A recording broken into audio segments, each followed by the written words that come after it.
Don't mind me, I'm just on my fancy new website. Websites have been one of the biggest tools and biggest sales tools that I've used in my business to generate the money that I have to get to where I am today. And if you're not selling websites, this video is going to help you, hopefully encourage you and help you do that. So that's what I want to talk to you guys about today, is actually selling websites and making a huge profit and starting to generate reoccurring revenue as a creative from websites. All right, so you're probably wondering, why websites? Well, let me just give you the facts, and the facts are pretty amazing. 252,000 websites are built every single day. That is an insane amount of demand. That website stat you've probably never heard before is from a website called Siteefy, Siteefy. It's a pretty incredible number. When I saw that number, I was like, holy moly, over 250,000 websites, new websites, are built every single day. Here's another stat for you. Over 1.8 billion websites are currently online. Now, I want to make sure that there's a caveat here. Not all of those are active websites. What's considered an active website versus an inactive website? Maybe a website that has gone stagnant, that hasn't been updated, that hasn't been changed, that is not actively being used, versus active websites. About 80% of those 1.8 billion are not active, but the other 200 million or whatever that is, it's an insane number, are still active. So there's a ton of active websites out there, and there's a huge demand for new websites, and it's actually quickly growing significantly. So if you're not capitalizing on this demand, it's right in front of your face. There's numbers right in front of you. You can't deny it. Websites are not slowing in popularity, they're only growing in popularity. In terms of a website, the other reason why you should be considering doing websites or selling websites as part of your business model. Websites are very good for information, they're very good for generating revenue, and they're very good for educating your potential clients. And so if you're not utilizing it for this reason and you're not offering this as a service, you're really only discounting and shortchanging your clients on the potential that they have in their business. A lot of companies are still out there that don't have websites, or they have old, outdated websites that need to be redone. And if you already have a relationship with them and they're already working with you, why would they want to go somewhere else and work with somebody else that they will probably get taken advantage of, when you could be the one that could take advantage of it and get a small piece of the pie for sending that work to me or to somebody else, or hiring somebody in-house to do that for you? So this is a shining opportunity for my fellow creatives here to share and talk about you, and if you have a website. I want to know, do you have a website? Are you showing off your portfolio? Are you showing off the work you're doing? Are you telling your story? Are you using case studies? I want to know down below, do you currently have, as a creative, a website where you're showcasing your work, your design work, your graphics work, your video work? So if you're going to go out and sell websites, you need to have a basic understanding of what you're selling. Now, as part of what I do is I educate my clients on websites, and I can go really, really deep on this. So let's get to the next part, which is the basics. So you need to understand the basics if you're gonna sell websites. Websites are just a huge goldmine for you as a creative, and there are some things that you need to understand. So let's get to those. There are 4 things that I wanted to talk to you guys about, and the first one is understanding that a website is usually built on what's called a CMS, which stands for Content Management System. This is where you're managing all of the content of your website. This is where you can install apps and plugins and other things that can help you do live chat and reoccurring billing and affiliate sales and checkouts and all the different things that you want to do, abandoned carts. And so you really need to understand what platform you're going to use before you sell it. So for myself, we build 90% of the websites that we have, probably even 95, on WordPress. WordPress, I've mentioned before in the past, is an open source platform, which means there's all kinds of developers and programmers and coders building website themes, building website plugins, building website apps. They're doing all kinds of stuff, and it gives you massive flexibility, massive scalability. And so this is important to know. WordPress is probably the king of all the websites. In fact, just to kind of put some numbers to it, there are 455 million WordPress websites. Yes, 455 million WordPress websites. That's a lot, more than any other platform that's out there. Now, there are other options for you. You can do Drupal, which is pretty much a thing of the past, in my opinion. I think they might actually be a part of the past. But you can do other website platforms like Squarespace, Weebly, Wix. There's a lot of advertising for Wix and Weebly out there.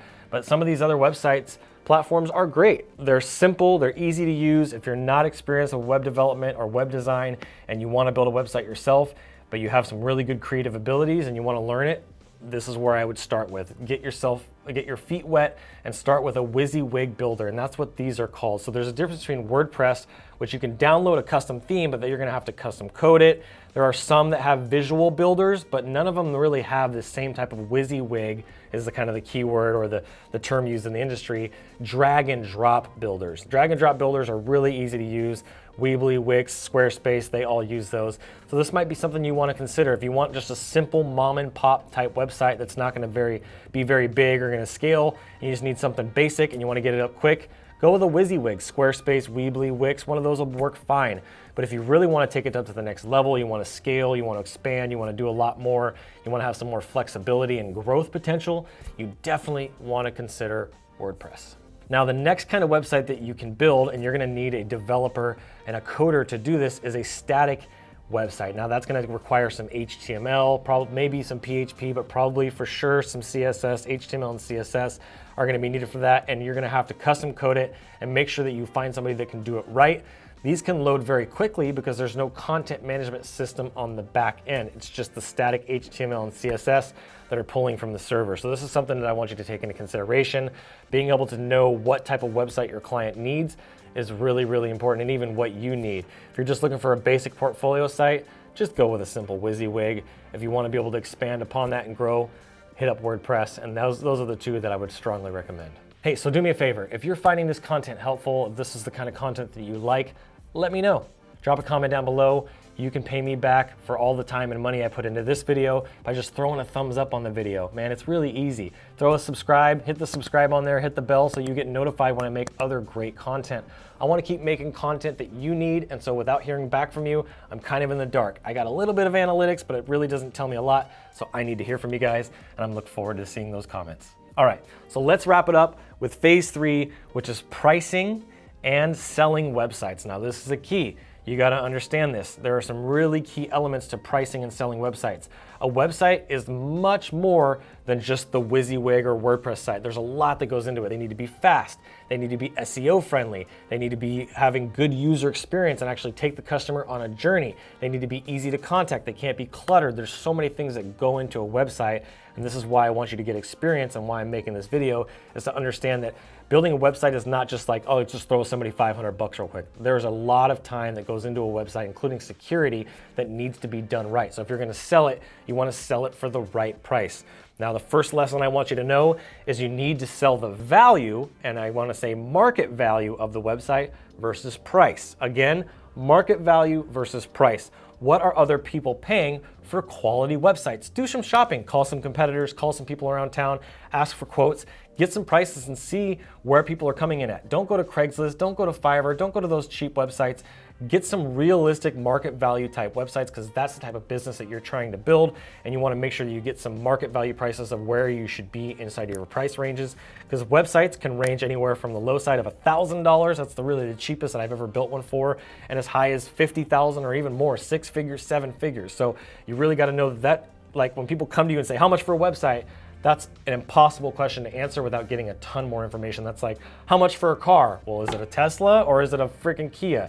And that's a really good way to determine what type of website they want. Are you looking for a Kia? Or are you looking for a Tesla or a Mercedes or a Rolls Royce? Like, what kind of website are you looking for in comparison to a car? This is a really good way to determine that. You never want to sell the website just on price. You want to understand the market value of what it is that they're looking for and the type of client that you're working with.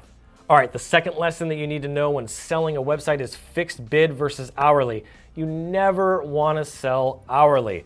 You are having competitors that are going up against you that are working for much less money per hour. And if you get into that price point and price battle, you're gonna lose and you're not gonna end up making the money that you want. So you need to have a fixed bid. So if your actual hard cost for a web developer to come in and it's $1,000, you may want to say, hey, I need to make $2,000 on this. So you want to mark it up and sell it for $3,000.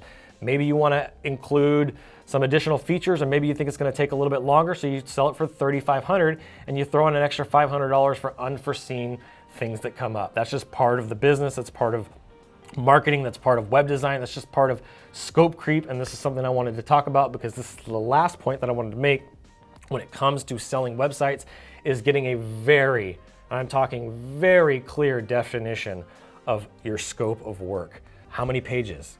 How long are those pages? Like as far as like how much content is on that and how many words per page is there going to be? What's the security? Are you doing SEO on those pages? Are you going to be doing ongoing marketing on that? Is there any e-commerce? How many images are going to be on those pages? Who's supplying the content? Are you supplying the content? Are they supplying the content? Are you supplying the images or are they supplying the images? There's so much. What about videos? Is there going to be videos on the website? Are there going to be other plugins? There's so many variables. You need to get a very clearly defined scope of everything that customer needs on the website so that nothing is left out and then they go, oh, by the way, I needed this.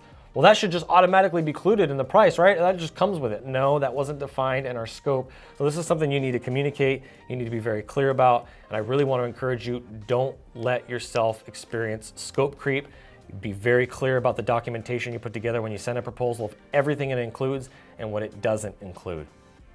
Second thing, what it doesn't include. This is also important to list of what you're not including in the scope of work. So make sure you put together a clear scope of work along with your proposal and your agreement, and you'll be really good to go there. So that's in a nutshell what I got for you guys today. I'll make more videos on the dynamics of websites in the future, and I've done some in the past that you can go watch, but I'm really grateful that you came to watch this today. I hope it was really helpful. I look forward to hearing from you guys in the comments, and make sure you check out the Instagraphics Pro Network on Facebook, and I'll see you guys on the next one.